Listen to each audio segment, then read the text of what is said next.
Bismillah, Alhamdulillah, Wassalat, Wassalam ala Rasulillah.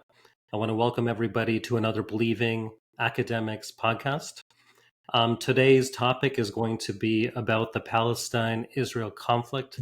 It's unfortunate I have to even use that word conflict. There's certain words that I'd rather stay away from, but I know that in this situation, for people to at least recognize and realize what we're talking about, I'm going to have to use those words that I hopefully by the end of the podcast, you'll realize why we want to stay away from that kind of rhetoric. Now, in light of that, we know that today there is a war of media.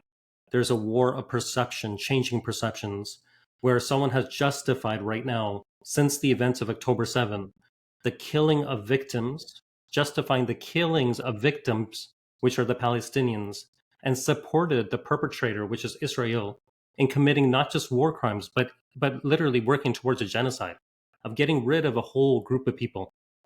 And there's a war of narratives in this sense, where some are trying to perpetuate the idea, like our leaders, the leaders of many of the countries in the world, where they're trying to say that no, we need to support Israel.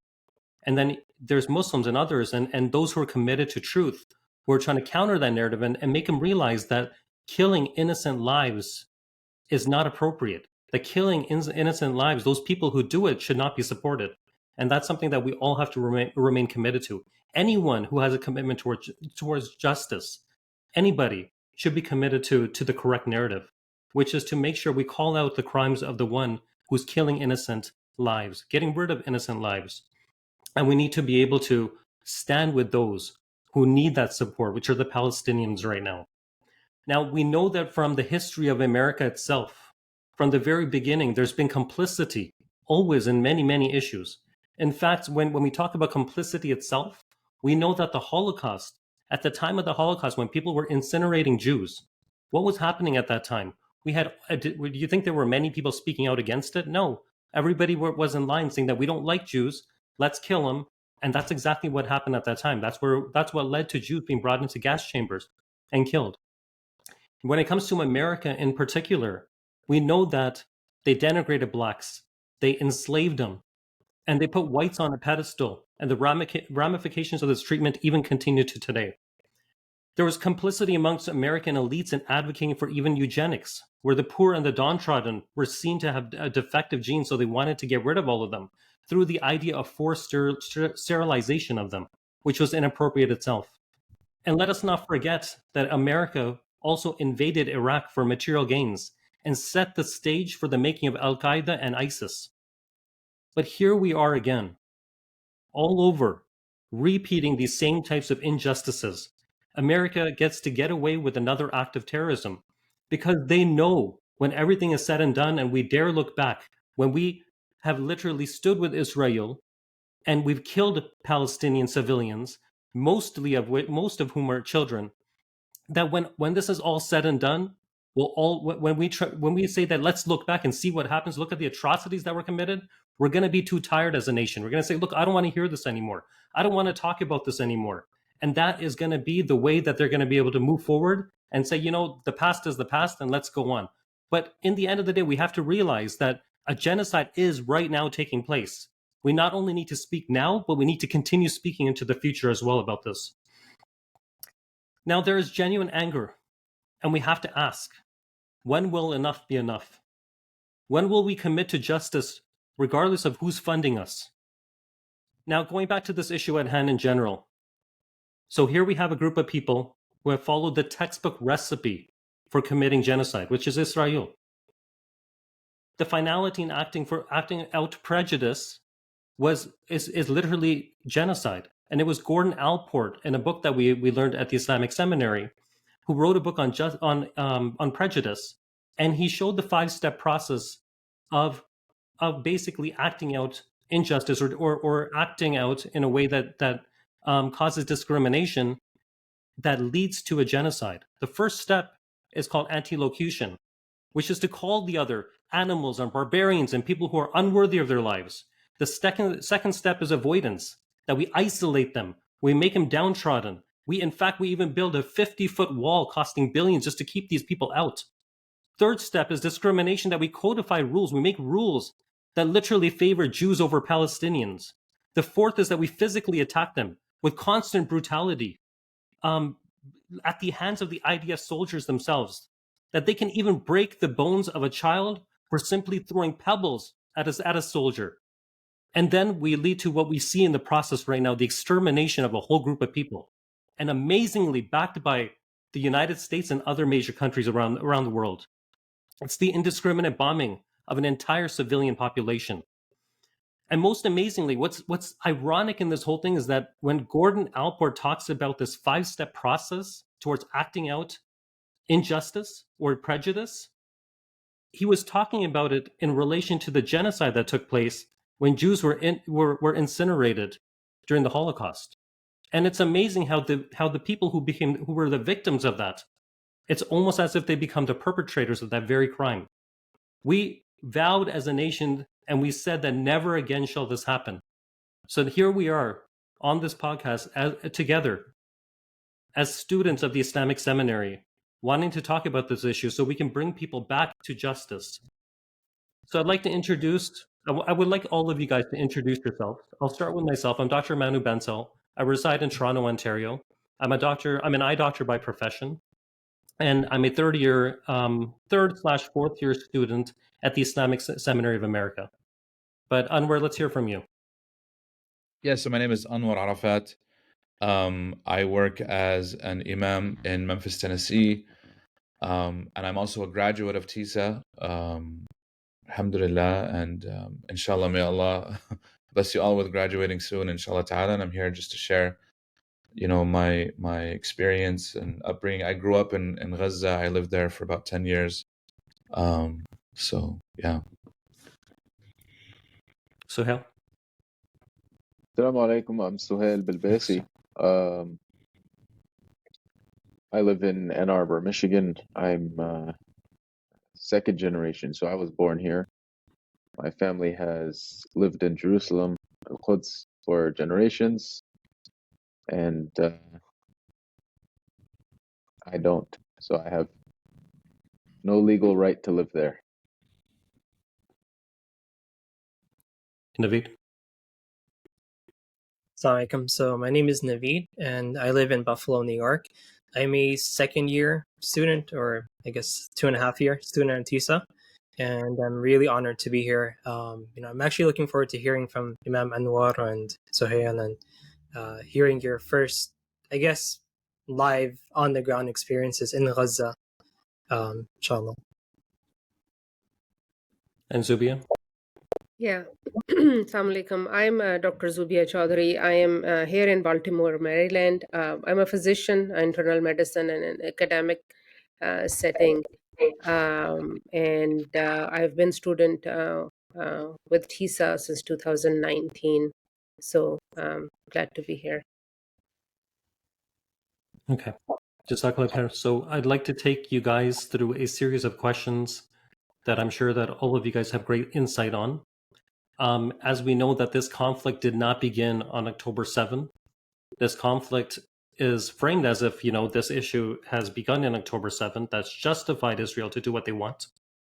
But the real question right now, right off the top of what we need to discuss immediately is because when we talk to news media outlets, the first question that you're going to be asked is, do you condone the actions of Hamas? Do you condemn the actions of Hamas? Now, first question I have for Anwar is, does Islam condone the killing of innocent people or civilians? Obviously, it doesn't. I mean, Islam doesn't, you know what I mean?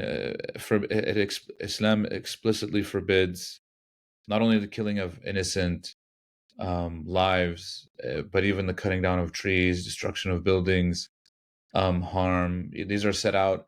Unfortunately, this is a line that we have to say every time. We've been repeating this line since 9/11, and even before that, to clarify what Islam actually says that we can do.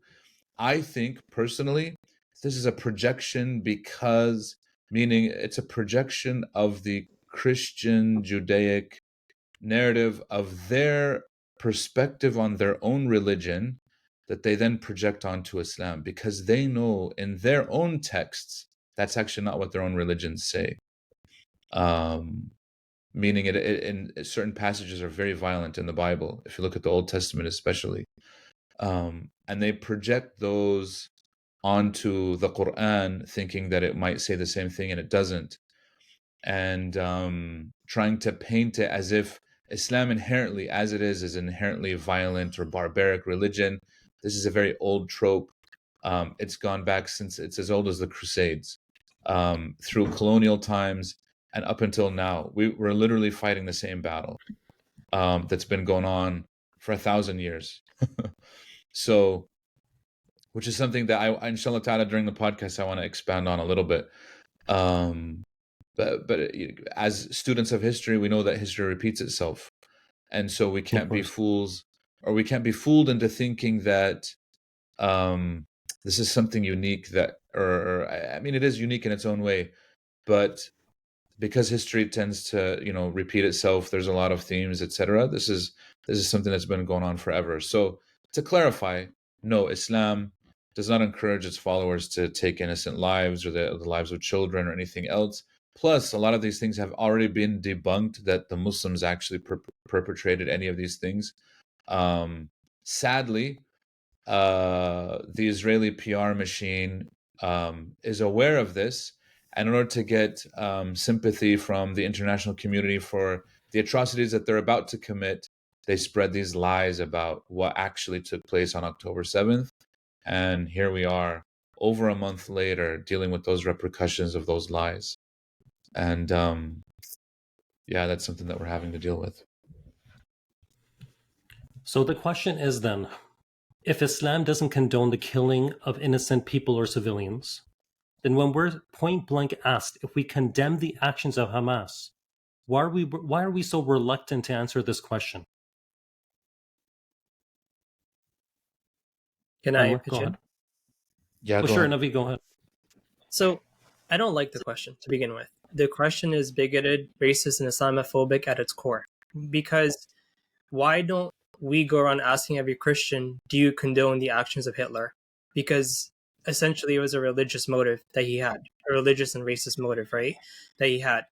Or do we go around asking every American citizen, do you condemn the dropping of the atomic bomb on Japan? It's ridiculous, because we know every human being, most human beings do not approve of the killing of innocent people, right? So why is it that when you approach a Muslim, there's already this preconceived notion that because they're Muslim, then there's a possibility that they condone the killing of innocent people, right? So at its core, it's a bigoted question, right? I don't like the question to begin with. Like, why do I have to condemn Hamas, right, or condemn any killing of any innocent people, right? So I get labeled as, oh, you're one of the good Muslims. You're one of the good ones, right? You're not like the others. Why is it that I don't get the same, I guess, preconceived notion of I'm a human being? So by me being a human being, I obviously would not approve of the killing of innocent people, right? So going back to what Imam Anwar said, by like definition, this is Islamophobic, this question, which is why I don't like answering it, right? If you really want to know what I believe, just open up the Quran and you say it for yourself, right? Allah says whoever kills an innocent person, it's as if they killed all of humanity, right? That's what I believe. So you don't have to keep asking me over and over again every time something happens in the world, do I condone this? Do I condone that? I'm a human being. Obviously, I condone the killing of innocent people. And because I'm Muslim, well, if you want to know what Islam says, just open up the Quran. Stop asking me every single time. Yeah, and I guess another portion of that we can add in is that it seems very one-sided, that we ask, do we condemn the actions of Hamas because obviously innocent lives are involved, but we never ask, do we condemn the actions of Israel for the very same thing, and maybe even much, much more, not even maybe, definitely at a much higher scale, much more against the Palestinians. And this has been going on since before October 7th. Has anyone ever brought on a person who was from Israel or a Zionist and asked them, do you condemn the actions of what you are doing, of what your country is doing against the people in Gaza, or even in the West Bank, for that matter? So that's another problem. Not only is the question racist in itself, it seems like it's more of a rhetorical question, or it should have been a rhetorical question, but they actually demand a response from it. and that it's actually a picking of, and choosing of, condemning one side and belittling the lives of another. Now, in light of what's happened with the actions of Hamas, does Israel have a right to defend itself? That's what we keep hearing, that Israel has a right to defend itself, that we stand with Israel for this reason, that all of this started with the actions of Hamas. Sohail, do you want to weigh in on that? Sure. Firstly, I would point out that Israel has the Iron Dome system, which shoots down projectiles that are fired towards Israel. And America is supplying a backup, extra, ammunition for that system. Does Israel have the right to defend themselves? The Iron Dome is defending them from any, artillery. If you're talking about what happened on October 7th, anyone who broke out of the concentration camp on October 7th, if those people were killed, if they had killed civilians, if they're killed, you can argue that that's self-defense. But leveling the majority of Gaza, destroying buildings, destroying people's homes, bombing hospitals, killing over 10,000 people, God knows how many more people are under rubble. There's no, there's not sophisticated machinery to help get them out. I mean, maybe at this time, anyone who tries to get people out, they're taking it out with their hands. They're moving rubble with their hands while getting assaulted from Israeli airstrikes, bombardments, etc. So the whole "does Israel have a right to defend itself" is, again, it's a false question. It's a dishonest question or a statement. If somebody says Israel has the right to defend itself, Yeah. Can I weigh in on? Can I weigh in on it a little? Oh, or unless someone else wants to. I was going to say it's a nonsensical idea. For multiple. So, first off, why do they keep on repeating this line? Because legally speaking, they actually don't have that right, which is why they have to keep on reiterating it. Now, why don't they have that legal right to defend themselves? Because you can't defend yourself from someone that you're occupying, right? That's like America saying America has a right to defend itself from the Cherokee and the Navajo and other Native American tribes. It's like, what are you talking about? They're the natives. This is their land. Who are you defending yourself from? Right? It's a nonsensical idea. Like, America can defend itself from China, from Russia, yes, right? But not from the actual locals, the natives of the land. And so even according to international law, Israel, sure, if they want to defend themselves from, Russia or India, sure, that could be argued. But even then, they have there's a few issues there. One is that it's an illegal entity, number one. And then number two, you can't defend yourself from the actual native population. In fact, the opposite is true. The occupied people, according to the Geneva Conventions, the Fourth Geneva Convention, it actually explicitly says any occupied people have the right to resist the occupation in whatever form they deem necessary to remove the occupation. And this is according to international law that everyone has agreed on. So the opposite is quite true. So there's a reason. I want this to be like a moment where we can take it that when we hear these lines repeated over and over and over in the news and the media, it's because they're trying to defend something that's indefensible. It's something that's non-existent. So they'll repeat it until people believe it, until people hear it. So they think that if you just repeat something over and over, that people will start to accept it without anything. And that's exactly what's happening here. Would it be fair to give that idea or the similitude between like a rapist and his victim? That you're literally saying that we need to defend, we need to literally like defend the rapist against his victim. That when the victim pushes back and says, "Hey, get off of me," then we're gonna say that the rapist is gonna say, "Hey, you can't hit me," and now we all got to stand with the rapist against his victim. It's just the same absurdity as that. It's got to be the situation as well. 100%. Now, I guess it follows, and I think you kind of answered this as well, where if we go back before October 7th, why is it that Palestine has a right to defend itself? What happened in history that caused the Palestinians to be displaced, and such that Israel was able to eventually gain a state for themselves? What are the events that happened during that time? Whoever wants to take it can take it. I think Dr. Zoobia, you want to weigh in? We haven't heard from you Well, I yet. think you guys know history more. I think that's obviously is important, and a lot of people are waking up to the fact. And I don't think any one of us here in our lives never ever not supported Palestine. I think it's a moment for us where I wanted to pivot more was now that the narrative is changing, how we can keep our efforts going and actually amplify them. Yep, So and I think we're that's going to where, yeah. So that's where so don't no, I don't want to like so I don't want to speak about. I know we all know the history, and I think our audience know the history about. Yeah, but I think Suhail or Imam Anwar are more better suited to answer that question. So I think no problem. Yeah. So Imam Anwar, if you can give us a general idea what happened historically, Yeah. so any of our listeners who aren't acquainted with it can be familiar with it. It depends on how far back you want to go. Number one. Let's go. Number one. 1944, 45, 48. Not even that. Start. So I'm going to go back as far as 1917. Christopher Columbus. Okay. Oh.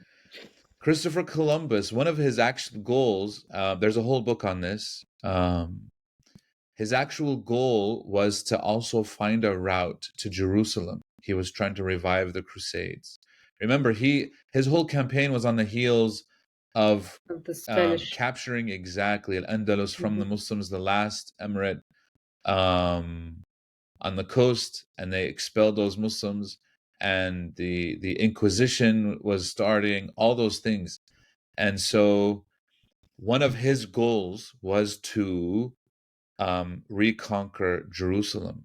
And so by coming to the Americas, he thought that there might be an easy way through there, and obviously there wasn't. But that is, I mean, so what I'm saying is that the project to occupy Jerusalem and Palestine and the Middle East has been since the time of the Crusades. If we think that the Crusades ended literally with colonialism, they got revived, and Israel is an extension of that. It's a colonial state. How do we know this? Balfour, the minister from Great Britain, which is not so great, in 1917 in November, issued a promise that we will promise that land, it's not even his, to the Jewish people. And it had anti-Semitic undertones, which is sad, for a lot of the Jews, that he was actually trying to expel them from Great Britain. He said, we'll give you guys a piece of land. We're going to occupy this anyways. They hadn't actually fully occupied it yet because World War I was still raging, but they pretty much had it in the bag, and they promised the land to the Jews. There were barely a handful. I think the number of Jews that were living in Palestine at the time was around 3%. Immigration, Jewish migrants to the Holy Land increased up until World War II. Now, during this time, Palestine is under a British mandate. It's basically a colony of Britain. So you have British soldiers on the ground, Australian soldiers. My grandfather tells me stories that in Gaza, where he lived, where our house is, and was at the time, it was an Australian battalion that actually occupied that area. They literally handed it over to the Israelis. In fact, one of the reasons why the Jewish minority, the Israelis, were able to be victorious in 1948 was because the British handed over all of their weapons and their tanks to them, conveniently left it for them when they withdrew from their colony. to establish another colony, obviously a Jewish one. And the Arab leaders betrayed the people of Palestine by either sending malfunctioning weapons, which is on record. There's historical backing to all of this. And the armies themselves had commands, had orders. There are so many stories. And in fact, we have eyewitness accounts from my grandfather as well, and many of his siblings, of the armies actually marching on, the Israelis retreating, and then they realize, wait, they get orders, you guys are going too far. We're not supposed to go there. You guys need to come back and withdraw. You know what I mean? We're actually, because they were under orders to actually give away lands and whatnot. And so that eventually got So drawn who into were the West Bank. controlling And the Muslim armies at that time, Palestinian armies?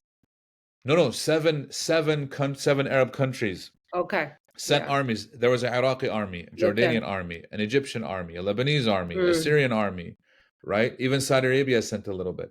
7 Arab armies, all of them they basically gave it up. They didn't really put up a fight.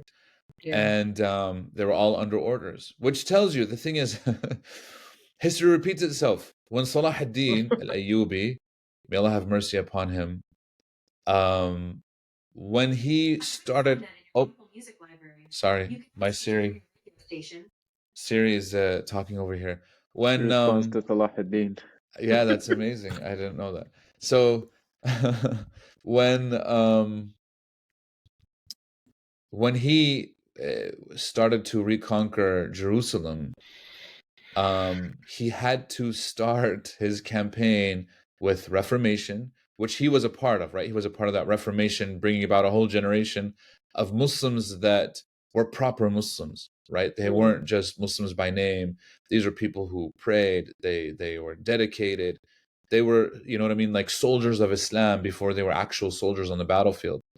That was number one. But then number two, he had to take out all of the traitors, all of the people who have been stabbing the Muslims in their back, who aligned with the Crusaders, literally, you know what I mean, like allowed the Crusaders to be there. Wallahi, and he said it, Salah ad-Din said it, and we repeat the same thing.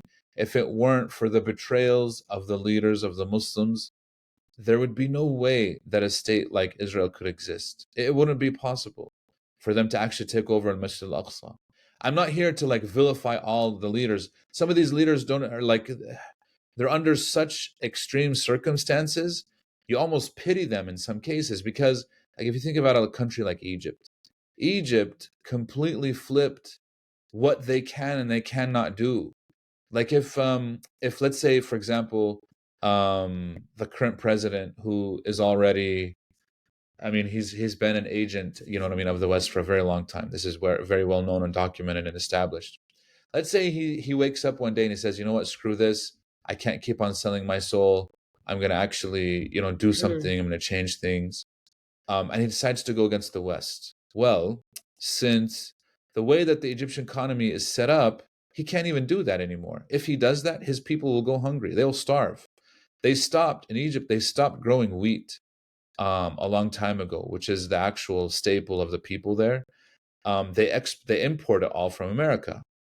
Even though Egypt is a very fertile country, they can grow it all. They import it all from America, and they grow instead cotton that they can sell at a premium. So for them, economically, it makes a lot of sense. Yes, grow cotton, you can make a lot of money off of it. Grow rice, which the Egyptians don't even eat their own rice. They export it as well, and they import cheaper rice from other countries, and they import a majority of their wheat. So let's say he says, we're going to go against the West. The West can just say, you know what, we're not going to send you wheat anymore. Flour, you can forget about that. Egypt would go hungry. I think their strategic stockpile of flour in Egypt will last them about a month. After that, they have no recourse because they can't just switch around their agriculture. So there's no independence. What I'm saying is there's not a single Muslim country out there that's completely... So even if he wanted to act, he can't. And this is the situation with so many Muslim countries. But that is by design, right? That 100%. That's absolutely by design, which tells you that these guys are puppets. Yeah. Exactly. Yeah, that is what happens in Pakistan so we have all the time. Yeah.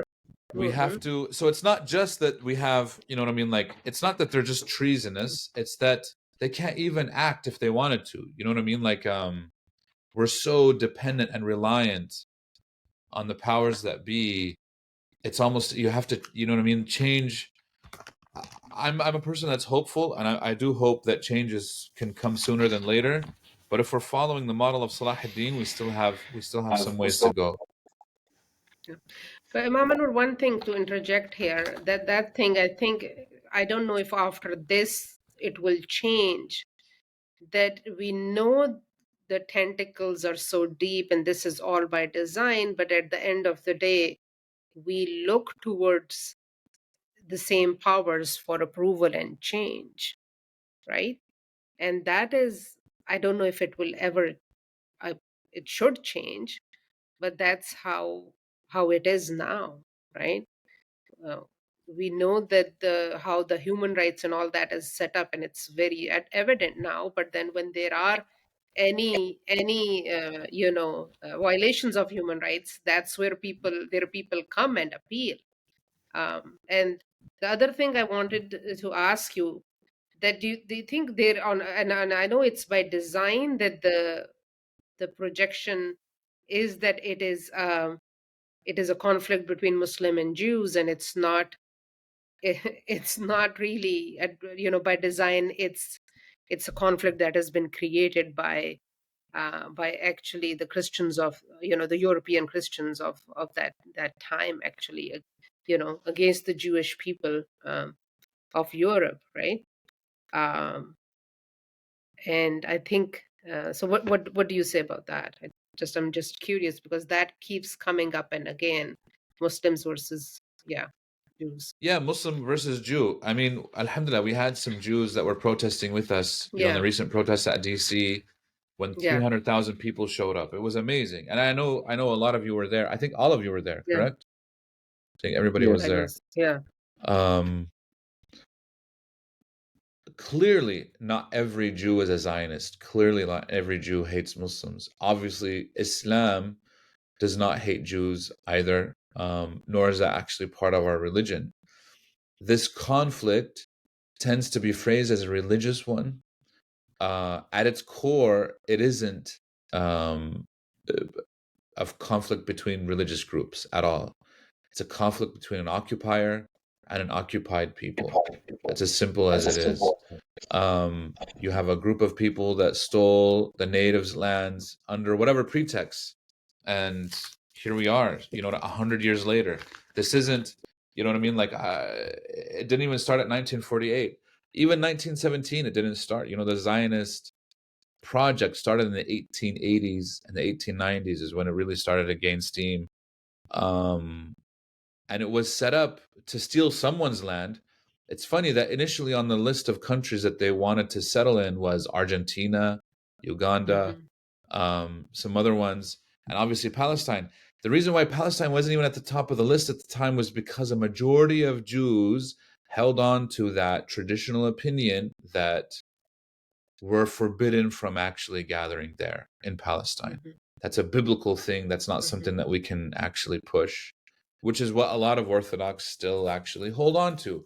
Zionism is actually very successful in that it changed the Jewish, a majority of Jewish ideology to actually accept that, you know what I mean, to take it.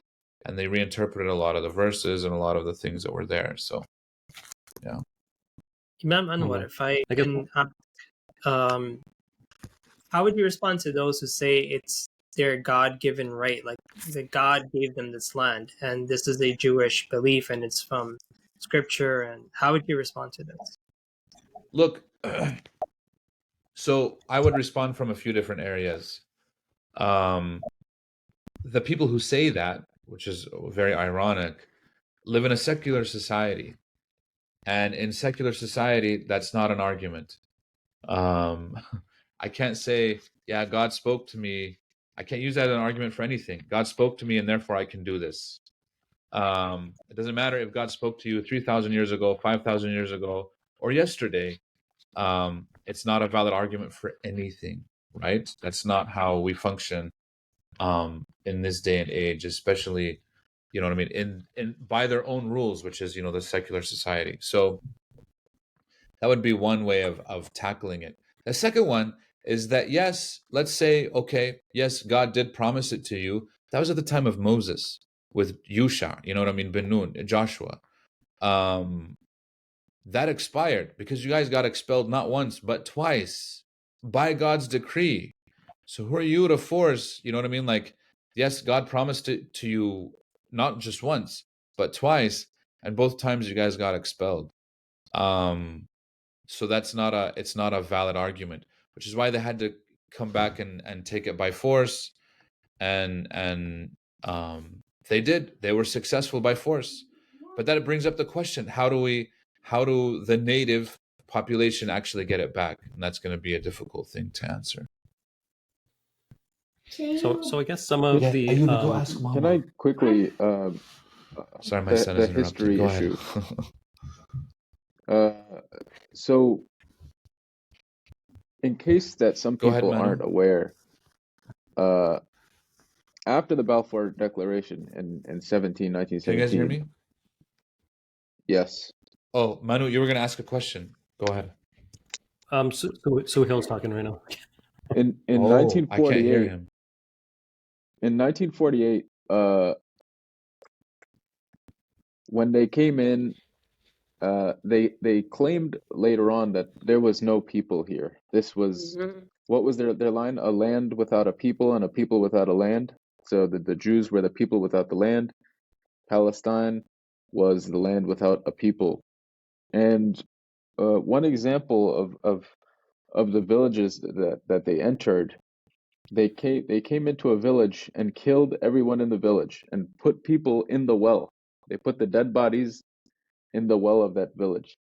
And so people in nearby villages, they left, and many of them, took the keys with them with the intention of going back. That's why the key is a big thing in Palestinian culture today, because they were supposed to go back to their land, and that's the UN said that these people have the right of return. This is international law. They said these Palestinians who were forcibly removed have a right to return.